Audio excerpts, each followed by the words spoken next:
इधर झारखंड में फिर एक बार सरकार गठन के लिए मतगणना की घड़ी नजदीक आ रही है। आगामी शनिवार यानी कि 23 नवंबर को 81 विधानसभा सीटों पर हुए वोटों की मतगणना होनी है और ऐसे में राजधानी रांची के पंडरा कृषि बाजार समिति में बने स्ट्रांग रूम में वोटों की मतगणना हो रही है। वहीं रांची उपायुक्त से बातचीत की हमारे सहयोगी ने। झारखंड और झारखंड की जनता के लिए 23 नवंबर 2024 का दिन बड़ा ही ऐतिहासिक और खास माना जा सकता है, क्योंकि 23 नवंबर को विधानसभा चुनाव की मतगणना होनी है और ऐसे में मतगणना के बाद सरकार बनाई जाएगी। इन तमाम मुद्दों पर बात करने के लिए रांची शहर के मुखिया, रांची के उपायुक्त वरुण रंजन हमारे साथ हैं। इनसे सीधे तौर पर जुड़ते हैं। सर, मतगणना की प्रक्रिया कल होनी है, क्या कुछ यहाँ पर चल रहा है? अभी यहाँ पे सारी तैयारियां की जा रही हैं कल के काउंटिंग को लेकर के। साथ ही साथ आज जो हमारे काउंटिंग पर्सनल्स हैं, जो मजिस्ट्रेट और फोर्स का डेपुटेशन है, उनकी भी ब्रीफिंग की गई है। उनको बताया गया है कि किस तरह से उनकी एंट्रीज रहेगी, क्या डूज एंड डोंट्स हैं, किस समय में रिपोर्टिंग करना है। साथ ही साथ मोबाइल फ़ोन्स, इलेक्ट्रॉनिक डिवाइसेस का वर्जित होता है लाना काउंटिंग सेंटर पे। उन सभी चीज़ों के बारे में जानकारी दी गई है। इसके अलावा जो काउंटिंग प्रोसेस है उसको लेकर के पूर्व में भी उनको ट्रेनिंग दी गई थी। आज भी उनको विधानसभा वाइज उनकी ब्रीफिंग की गई है, उनको ट्रेनिंग दी गई है और उन सभी लोगों ने जो है सो अपने आरओस के साथ पूरा पोल प्रोसेस को जो है एक ड्राई रन भी किया है।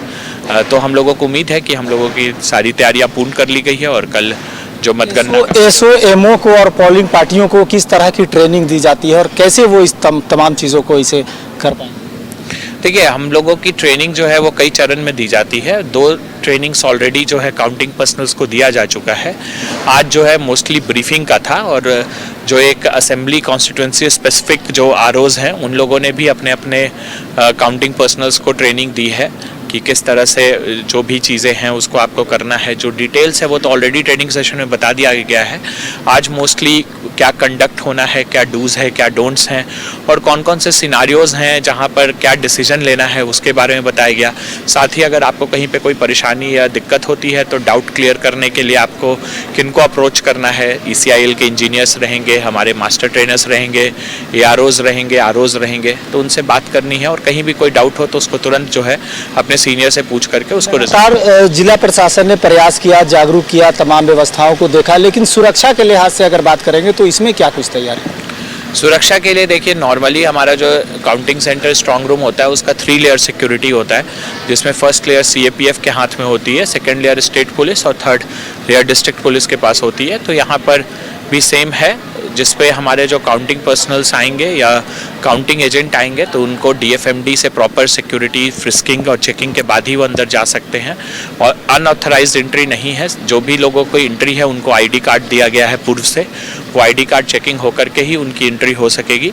साथ ही साथ इसके अलावा पेरीफेरी में भी कई एक जगहों पे जो है फोर्स और मजिस्ट्रेट का डेपुटेशन किया गया है। QRTs की टीम अवेलेबल है ताकि कहीं भी किसी प्रकार की कोई आपातकालीन जरूरत पड़ती है तो उसको तुरंत निपटा जा सके। जैसे जैसे रुझान सामने आने लगते हैं, पार्टियों में और कार्यकर्ताओं में उत्साह भी भरने लगता है। इस बीच अगर किसी तरह की कोई त्रुटि होती है, कोई इस तरह से ये होता है, तो उससे निपटने के लिए क्या कुछ प्रशासन ने कर रखा है? देखिए, काउंटिंग सेंटर में तो काफ़ी पुख्ता सुरक्षा की व्यवस्थाएं रहती हैं, तो उसके लिए तो हम लोगों का ऑलरेडी है। साथ ही साथ लोगों का यही है कि हमारा जो इन्फॉर्मेशन रिलीज़ होता है, डिफरेंट राउंड्स के जो रिजल्ट्स रिलीज़ होते हैं, तो लोग जो क्रेडिबल सोर्स है, जो ECI की वेबसाइट होती है, उस पर रिलाई करें और किसी भी मिस इन्फॉर्मेशन से बचें और कहीं पर भी उनको किसी भी प्रकार का अगर लगता है कि कोई फेक न्यूज़ सर्कुलेट हो रहा है तो जिला प्रशासन के संज्ञान में लाएं।